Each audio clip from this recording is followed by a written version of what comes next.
prépare toutes mes affaires la veille, c'est un truc idiot, mais je prépare mes vêtements, ils sont pliés dans la salle de bain, comme ça le matin je sais exactement comment je vais m'habiller, je passe pas 10 minutes devant le placard à me dire voilà, en n'étant pas réveillé, comment je vais m'habiller aujourd'hui. Enfin voilà, c'est des petites choses comme ça. Je prépare aussi tout ce qui est café, gâteau que j'emmène à la radio, c'est toujours ici à disposition. Comme ça le matin vraiment j'ai le strict minimum à faire, je dors le plus tard possible. Je me lève, je me prépare et je pars le plus rapidement possible. Là, on va descendre les escaliers et on va retrouver donc, mon collègue qui est déjà là. Et on est tous les deux le matin, on a la radio pour nous, quoi. C'est un peu cosy parce qu'on est là, c'est tôt le matin, il fait encore nuit, on met la petite lampe sur le bureau, on avance à son rythme, on prend son petit déjeuner en même temps. La première année, c'est extrêmement difficile parce que c'est pas un rythme naturel, il faut prendre le rythme. Et puis après, au bout de plusieurs mois, on s'y fait quand même. Par contre, il faut avoir une bonne hygiène de vie. Moi, je me couche tôt le soir, à 9h, 9h30, 10h au plus tard, j'éteins et je m'endors. Et puis, je fais une sieste l'après-midi. J'essaye de faire au moins 1 heure de sieste l'après-midi, le plus souvent possible, quasiment tous les jours. C'est un rythme de vie qui est un peu à part. Je pense que j'ai vieilli plus vite depuis que je fais la matinale.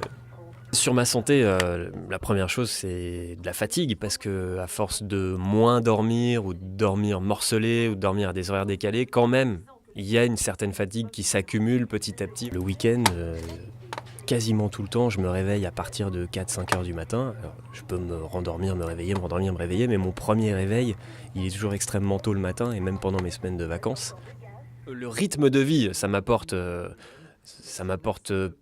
pas forcément des avantages, si ce n'est de pouvoir être à la maison l'après-midi et de pouvoir faire d'autres choses l'après-midi, comme par exemple m'occuper de ma fille quand elle sort de l'école. Ça, c'est quand même quelque chose que je pourrais pas faire avec d'autres horaires, et c'est énorme de pouvoir le faire. Je la vois grandir, je partage des moments privilégiés avec elle. À quel prix une vie de famille qui se passe bien, puisque j'ai la chance d'avoir une compagne qui comprend tout à fait ça, qui en plus n'est pas une couche tard, donc finalement ça tombe bien. France Bleu Isère, c'est jeudi, c'est parti. On vous souhaite un très très bon réveil, il est 6h. 6h, 9h. France Bleu Isère matin. Lionel Cariou, Jérôme Orsay.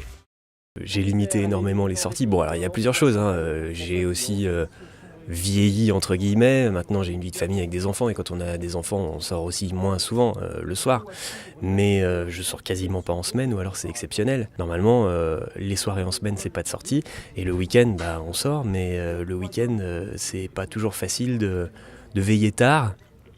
Il m'est déjà arrivé, alors plus trop maintenant parce que je pense que j'ai un peu plus l'habitude, mais dans les premiers mois ou premières années où j'étais matinalier, il m'est arrivé de m'endormir un vendredi soir sur le canapé chez des amis, alors qu'ils étaient tous en train de jouer autour de moi. Tu sais comment vivent les moines chartreux ? Dis-moi, vas-y. Isolés, coupés du monde, dans le silence. Parfois j'ai l'impression de leur ressembler sur certains points. Matinalier, je pense pas pouvoir faire ça tout au long de ma carrière jusqu'à la retraite. Il y a un moment où il faut changer d'horaire, revenir à des horaires un peu plus normaux, et peut-être qu'il me faudra aussi un temps de réadaptation à cette vie normale.